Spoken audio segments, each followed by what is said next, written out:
అయిపోయిందా? దీని మీద ఎందుకు చర్చ పెట్టరు? ఈ సమావేశాల్లో ఆయనకు బాధ్యత లేదా? ఎవరినన్నా ఏ శాఖనైనా పని చేయనిస్తున్నట్టుగా కనపడుతుందా? ఇవాళ హోంశాఖ నిర్వర్తిస్తున్నటువంటి మన అనిత గారు కర్మ సిద్ధాంతాన్ని వివరిస్తున్నారు. ఆమె లాండ్ ఆర్డర్ని వివరించట్లా. ఎవరన్నా కానీ, ఏ నాయకుడు కానీ, ఏ మంత్రి కానీ వారి శాఖలను నిర్వహిస్తూ ఉంటే 8వ నెంబరు 9వ నెంబర్ ర్యాంక్ ఎందుకు వచ్చిందండి నారా లోకేష్ గారికి, పవన్ కళ్యాణ్ గారికి? ఎందుకు వస్తుంది? కుప్పలు తెప్పలుగా, ఇబ్బడి ముబ్బడిగా ఫైళ్లు కుప్పలు పడిపోతున్నాయి అంటే సరే, వీళ్ళు పోనీ ఆ ర్యాంకింగ్లన్నా పెట్టారు, నిష్పక్షపాతంగా మేము చెప్పామంటున్నారు. మీకు అసలు ర్యాంకింగ్లే లేవు కదా సార్. వైఎస్ఆర్ కాంగ్రెస్ పార్టీలో ఏ శాఖ వారే నిర్వర్తించేవాళ్ళు, ఆ శాఖకు వారే నంబర్ 1 గా ఉండేవాళ్ళు. సకల శాఖని నిర్వహించి ఆ యొక్క వ్యవస్థల్ని దుర్వినియోగం చేయాలి వైఎస్ఆర్ కాంగ్రెస్ పార్టీ. సార్, మీ హయాంలో డిప్యూటీ సీఎంల పాత్ర, హోంమంత్రి పాత్ర, ఇవన్నీ ఏంటి అన్నది వాళ్ళు మీ హయాంలో అసలు ప్రతిదీ కూడా ఏమీ లేదు కదా. అసలు మంత్రి అంటే నామకాహే కదా, హోంమంత్రితో సహా, డిప్యూటీ సీఎంలతో సహా అని. పెయిడ్ ఛానల్స్ ఉన్నటువంటి వ్యక్తులు ఏమైనా ప్రచారం చేయించుకోగలుగుతారు. మాకు ఆ ఛానల్స్ లేవు, మేము ప్రచారం చేయించుకోలేము. ఇవాళ గవర్నర్ గారి ప్రసంగంలో చూడండి, నరేంద్ర చంద్రబాబు గారు అంట. అంటే నరేంద్ర మోడీ గారిని, చంద్రబాబు గారిని, పవన్ కళ్యాణ్ గారిని ముగ్గురిని కలిపేసి మిక్సీలో దంచేసి ఆ ప్రసంగాన్ని తయారు చేశారు. అతనికి కూడా ఇచ్చినటువంటి స్క్రిప్ట్, గవర్నర్ గారి స్క్రిప్ట్ చదవడం చూసారో లేదో, నేను ట్వీట్ కూడా వేశాను, ఒకసారి గమనించండి. నరేంద్ర చంద్రబాబు నాయుడు గారు అంట. నారా చంద్రబాబు నాయుడు గారు కాస్త నరేంద్ర చంద్రబాబు నాయుడు గారు మారిపోయారు. ఒకసారి గమనించండి. అంటే ఈ వ్యవస్థలు కూడా అదే విధంగా మారిపోయినాయి. ఈ గ్రామాలలో ఉన్నటువంటి అవస్థలు, ప్రజల యొక్క అవస్థలు ఎవరికి తెలియట్లా, అర్థం కావట్లా. వ్యవస్థలు వాళ్ళ జేబు సంస్థలుగా మారిపోయాయి కాబట్టి ఆ వ్యవస్థల్ని నిర్వీర్యం చేస్తూ దానిలో ఆర్థిక దోపిడీ చేస్తూ వీళ్ళు అరాచకాలు సృష్టిస్తున్నారు. కాబట్టి ప్రతిపక్ష హోదా లేకుండా ఇంక ఈ రోజు నుంచి ఇంకా అసెంబ్లీ మోహన్ చూడరు, అంతేనా? గవర్నర్ గారు ఏ విధమైనటువంటి రెస్పాన్స్ ఇస్తారో దాన్ని బట్టి మా విధి విధానాలని ఖరారు చేస్తాం. అంటే ఆల్రెడీ జగన్మోహన్ రెడ్డి గారు పులివెందుల స్కెడ్యూల్ కూడా వేసుకున్నట్టు కదా, ముందస్తుగానే ఏదో నామకాహాయి వస్తుంది వెళ్తున్నట్టు. సార్, అసలు జగన్మోహన్ రెడ్డి గారు అసెంబ్లీకే రారు అనే ఒక చర్చ జరిపారు. అసెంబ్లీలకు వస్తే భయపడి వచ్చారని ఒక చర్చ జరుపుతున్నారు. అంటే ఈ మొరిగేటటువంటి వ్యక్తులకి మొరగడం అనేది మాత్రం కామన్. చంద్రబాబు నాయుడు గారు, లోకేష్ గారు, పవన్ కళ్యాణ్ గారు భజన చేసేటటువంటి కొన్ని మీడియా వ్యవస్థలు జగన్మోహన్ రెడ్డి గారు వచ్చినా మొరగడమే, రాకపోయినా మొరగడమే.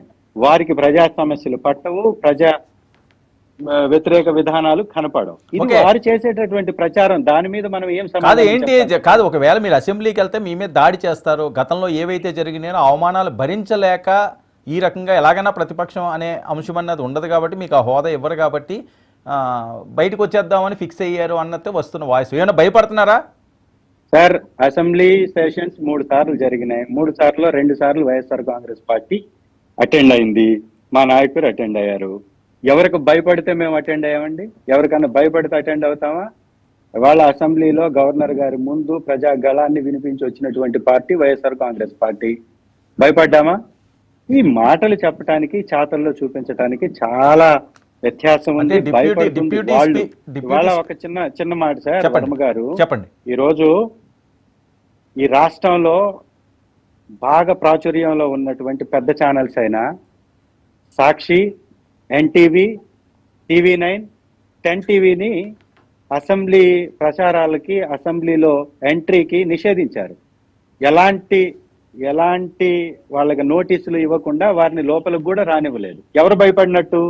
వైఎస్ఆర్ కాంగ్రెస్ పార్టీ పోరాటాన్ని ప్రజలకు చూపిస్తారని మీడియా వ్యవస్థలో గొంతులు నొక్కుతుంది కూటమి ప్రభుత్వం. భయపడుతుంది ఎవరు? ఒకసారి గమనించండి. అసెంబ్లీలోకి లీడింగ్ ఛానల్స్ ని రప్పించకుండా అడ్డుకోవడం అంటే ప్రజల గొంతు, ప్రజల్ని వంచటం కాదా? ప్రజలకి నిజాలు తెలియకుండా దాటివేయడం కాదా? ఒకసారి ఆలోచించండి. ఓకే, మరొక అంశం ఏదైతే ఇప్పుడు జగన్మోహన్ రెడ్డి గారు ఒకవేళ అసెంబ్లీకి వస్తే ముఖ్యంగా అయ్యన్న పాత్రుడి గారిని, అంతకంటే ముఖ్యంగా రఘురామకృష్ణరాజు గారిని ఫేస్ చేయాల్సి వస్తుంది. వాళ్ళ మాటల తోటాలను వీళ్ళు తట్టుకోలేరు, అధ్యక్ష అనాల్సి వస్తుంది అని వస్తున్న ప్రచారం సోషల్ మీడియా అంతా అదే హోరుస్తున్నది. అబ్బో, వాళ్ళ గతంలో వాళ్ళు చేసినటువంటి శాసనసభ కార్యక్రమాలు చూస్తే ప్రజలకు కూడా దడబుట్టింది. భూత పురాణం వివరించడంలో వల్లించటంలో సిద్ధహస్తులే తప్ప వాళ్ళని భయపడి ఇంకొకరు భయపడే స్థాయిలో, వాళ్ళని చూసి భయపడే స్థాయిలో ఎవరూ లేరు. ఇది గుర్తుంచుకోండి సార్. స్ట్రైట్గా ఓపెన్గా చెప్పండి, జగన్మోహన్ రెడ్డి గారు ఏం దిశానిర్దేశం చేశారు మీ ఎమ్మెల్యేలందరికీ? సార్, ప్రతిపక్షం గొంతు వైఎస్ఆర్ కాంగ్రెస్ పార్టీ యొక్క గొంతు అసెంబ్లీ సాక్షిగా వినపడాలి. అదే మా ఉద్దేశం. ప్రజా సమస్యల మీద పోరాటం చేయడానికి తగిన సమయం కావాలి. ఈ రాష్ట్రంలో జరుగుతున్నటువంటి అన్యాయాల మీద, ఆర్థిక దోపిడీ మీద, దళారీ వ్యవస్థ మీద మాట్లాడాలంటే ఖచ్చితంగా తగిన సమయం కావాలి. 175 మంది ఎమ్మెల్యేల్లో ఒకరిగా జగన్మోహన్ రెడ్డి గారిని కానీ ఈ కూటమి ప్రభుత్వం చూస్తే అన్ని అంశాల మీద మాట్లాడే అవకాశం ఉండదు. కాబట్టి ప్రతిపక్ష హోదాని డిమాండ్ చేస్తున్నాం. కోర్టును కూడా ఆశ్రయించాం. కోర్టు ద్వారా కానీ గవర్నర్ గారి ద్వారా కానీ ఒక మంచి నిర్ణయం వస్తుందని ఆశిస్తున్నాం. జగన్మోహన్ రెడ్డి గారు కొంతమందిని ఫేస్ చేయలేక ఈ రోజు అసెంబ్లీ బహిష్కరించారు. చెప్తున్నాం కదా సార్, జగన్మోహన్ రెడ్డి గారిని ఫేస్ చేయలేక వార్డులు పారిపోతున్నారు. మేము ఫేస్ చేయగలం కాబట్టి మేము ప్రతిపక్ష హోదా ఇవ్వమని అడుగుతున్నాం. ఇవ్వమని అడిగేవాడు ధైర్యవంతుడా, ఇవ్వకుండా పారిపోయేవాడు ధైర్యవంతుడా? ఇది ఆలోచించండి. సో హోదా లేకపోతే మీరు వెళ్ళరు, అంతేనా? హోదా ఉండాలి కాబట్టి అడుగుతున్నాం. మా హక్కు అది. ప్రశ్నే లేదు, లేకపోతే అనే ప్రశ్నే లేదు. కోర్టులు ఖచ్చితంగా మాకు తగినటువంటి సమయం ఇప్పిస్తాయి. తప్పుడు మీడియా వ్యవస్థలు కలిగినటువంటి వారు ఆ విధంగా ప్రచారం చేస్తూ ఉంటున్నారు. వైఎస్ఆర్ కాంగ్రెస్ పార్టీ అడుగుతుంది వాళ్ళ ఆస్తులు అంతస్తులు కాదు, మా హక్కును అడుగుతున్నాం. ఈ రాష్ట్రంలో ఉన్న ఏకైక ప్రతిపక్ష party YSR Congress party. YSR Congress party ప్రతిపక్ష పార్టీ కాదా ఒకసారి చెప్పమనండి. ఈ రాష్ట్రంలో 6% ఓట్లు ఉన్నటువంటి వ్యక్తిని పక్కన డిప్యూటీ చీఫ్ మినిస్టర్ కూర్చొని పెట్టుకొని పిఏసీ చైర్మన్ ఇచ్చి 42% వచ్చినటువంటి వైఎస్ఆర్ కాంగ్రెస్ పార్టీని రోడ్డు మీద నిలబెడతారా?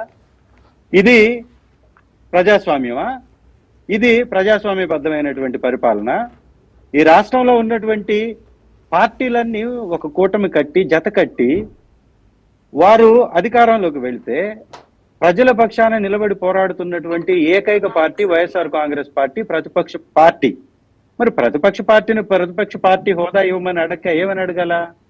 ఈ రాష్ట్రంలో గ్రూప్ 2 ఎగ్జామ్స్ జరుగుతుంటే బిడ్డలు రోడ్డు మీద కూర్చొని ధర్నాలు చేస్తుంటే సకల శాఖ మంత్రి లోకేష్ వెళ్ళేసి ఇండియా పాకిస్తాన్ మ్యాచ్ చూడడానికి దుబాయ్ వెళ్తాడు. ఏంటి సార్ ఇప్పుడు లోకేష్ కి ఇచ్చారా? మీరు తీసుకుంటున్నాడుగా, మేము ఇచ్చేదేంది?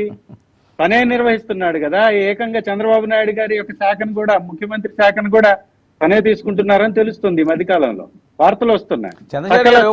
అన్ని మంత్రులు చంద్రశేఖర్ గారు వాళ్ళు చెప్పేది ప్రజలే మీకు ఆ ప్రతిపక్షం అనేది ప్రతిపక్ష పాత్ర మీకు ఇవ్వలేదు, మీరు ఆ ఓట్లు తెచ్చుకోలేదు, ఆ సీట్లు తెచ్చుకోలేదు, ఏ మొహం పెట్టుకుంటూ అడుగుతారు? మీరు రండి, మీరు వస్తే అవకాశం అడిగి తీసుకోవాలి తప్పించి మేము అది ఇస్తేనే వస్తాము అని చెప్పి ప్రజలే మీకు మ్యాండేటరీ ఇవ్వనప్పుడు మీరు ఎలాగ అడుగుతారు?